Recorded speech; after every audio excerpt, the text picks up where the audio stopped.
कविता ने पूछा है, हेलो मैम, सर्विक्स कैंसर के लिए पहले से कोई मेडिसिन या इंजेक्शन होता है क्या? यदि इसे अनमैरिड में लगाया जाए तो सही है या गलत? Please reply me.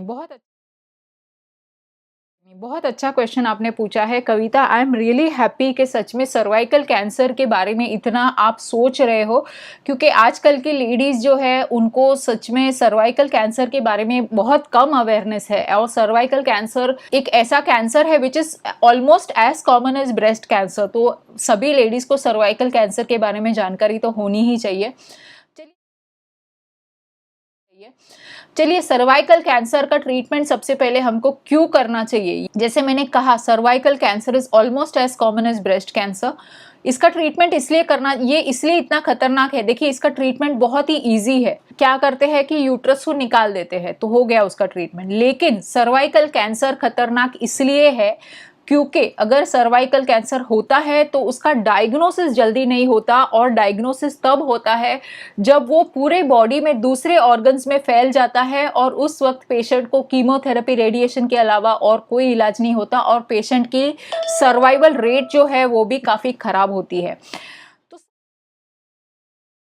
देखिए, सर्वाइकल कैंसर क्यों होता है? अगर फर्स्ट ऑफ ऑल तो इसका सच में कोई एक्सप्लेनेशन नहीं है। कुछ ऐसे पार्ट्स, कुछ ऐसे साइंटिस्ट हैं जो मानते हैं कि ये शायद जेनेटिक हो सकता है, लेकिन इसका एक नंबर 1 कॉज सच में रिसर्च करके बाहर आया है, और वो है कि अगर आपको ह्यूमन पैपिलोमा वायरस जो होता है, इस तरह का जो वायरल इन्फेक्शन, ये एक तरह का सेक्सुअली ट्रांसमिटेड डिजीज है, सेक्सुअली ट्रांसमिटेड इन्फेक्शन है जो होता है वायरस की वजह से, जिसका नाम है ह्यूमन पैपिलोमा वायरस। अब बहुत सारे लेडीज को रिसर्च जब किया गया, इसका एक बहुत बड़ा रिसर्च हुआ है ऑस्ट्रेलिया में, तो वहाँ पे उन्होंने प्रॉपर डेटा से कंक्लूड किया है कि अगर हम महिलाओं को ह्यूमन पैपिलोमा वायरस के इन्फेक्शन से अगर बचाए तो वो लेडीज को आगे चल के सर्वाइकल कैंसर नहीं होता।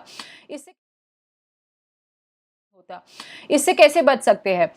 देखिए, इसके लिए वैक्सीन है, very easy, very simple vaccine. आपको जाके आपके गायनेक से या फिर आपके फिजिशियन से भी आप बात कर सकते हो। ये जो वैक्सीन होता है ये कोई भी एज पे लगा सकते हैं।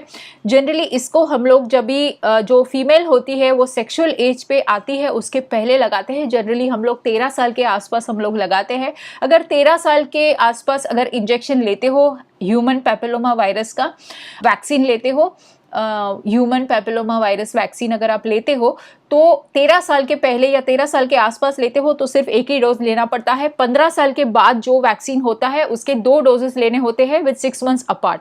नाउ दिस इंजेक्शन जितना अगर आप जल्दी लो उतना ज़्यादा बेटर होता है। जितनी कम एज में आप लो, मीन्स जैसे 13-14 ईयर्स में अगर आप लेते हो, that is the best as.